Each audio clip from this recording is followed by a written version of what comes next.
సఫలపరచును. ప్రార్థన ప్రతి కార్యాన్ని సఫలపరుస్తుంది. నిజంగా ప్రియమైన దేవుడు పెట్టారా చూడండి, శిష్యులైన వారి పక్షముగా చూడండి, పేతురు, యోహానులు, యాకోబు చూడండి, వంద శిష్యులందరి పక్షముగా దేవుడు ఉన్నాడు. ఆయన హస్తము ఉన్నది.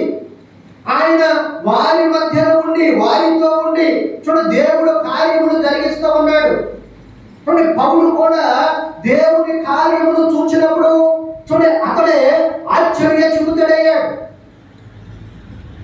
ఎందుకంటే పుతోలనే దయ్యము పట్టిన ఆమె చూడండి, ఆమె ఏమంటుందంటే వస్తూ ఉంది, చూడండి చూస్తూ ఉంది, అయ్యో వీళ్ళు దేవుని యొక్క సేవకులు అయి ఉన్నారు, చూడండి మహోన్నతుని దేవుని సేవకులు వీరు, మీరు చూడండి మీకు జీవ మార్గమును బోధిస్తారు వీరు మీకు అని చెబుతూ ఉన్నాడు. కానీ పదే పదే ఆమె విధంగా చెబుతున్నప్పుడు ఆయన ఏమన్నాడంటే ఒక రోజున చూడండి, ఇదిగో ఈమెలో ఉన్న దురాత్మ ఈమెని విడిచి వెళ్ళిపో అని చెప్పి ఆజ్ఞాపించినప్పుడు చూడండి, ఆమెలో నుండి ఆ దురాత్మ వెళ్ళిపోయి పుతోలను దయ్యము పట్టిన సోది చెప్పే ఆమెలో ఆ దురాత్మ ఉంది.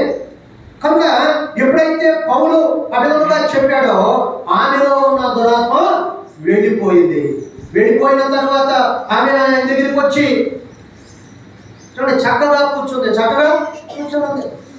ప్రేమని దేవుడు అంటారా చూడండి, ఆమెలో ఎప్పుడైతే దురాత్మ పోయిందో తన యజమానుడికి చూడండి దాని వలన, ఆ సోది చెప్పే దాని వలన ఎంతో లాభం వచ్చింది. కనుక ఏమన్నా వాళ్ళు పౌలుని వారిని అక్కడ నుండి వెళ్ళగొట్టి ఎక్కడ ఉండటానికి వీళ్ళే ఆమె ద్వారా మేము ఎంతో లాభములు సంపాదిస్తూ ఉన్నాం. కనుక చూడండి భక్తి విషయములను బట్టి చూడండి సేవా విధానములను బట్టి ఎన్నో లాభములు ఎన్నో విధాలుగా మనుషులు అనుభవించవచ్చు. కానీ ప్రేమైన దేవుడు పెట్టారా చూడండి, ఈమె అంతకాలము కూడా ఆ దురాత్మతో చూడండి నివాసం చేసింది. చూడండి ఆ విధముగా బ్రతుకుతూ ఉంది. అయినా సరే దేవుడు ఆమె ఏమని చెప్పింది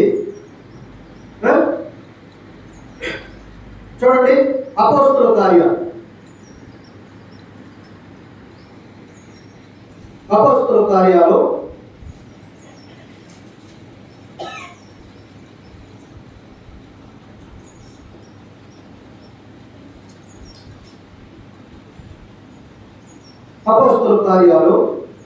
16వ అధ్యాయము 10వ వచనం.